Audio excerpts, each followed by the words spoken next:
Ever wear a black shirt on a sunny day and instantly regret it? That's the albedo effect, and it's not just a fashion problem. Surfaces like ice and snow reflect sunlight, keeping the planet cool. But when they melt, they get replaced by darker land or water that absorbs heat. Less reflection equals more warming, equals even more melting. It's a feedback loop that speeds up climate change.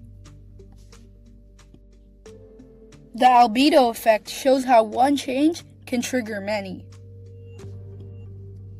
That's why every degree, every choice, and every action matters. Stick with PlanetWise, where we decode climate science without the boring stuff.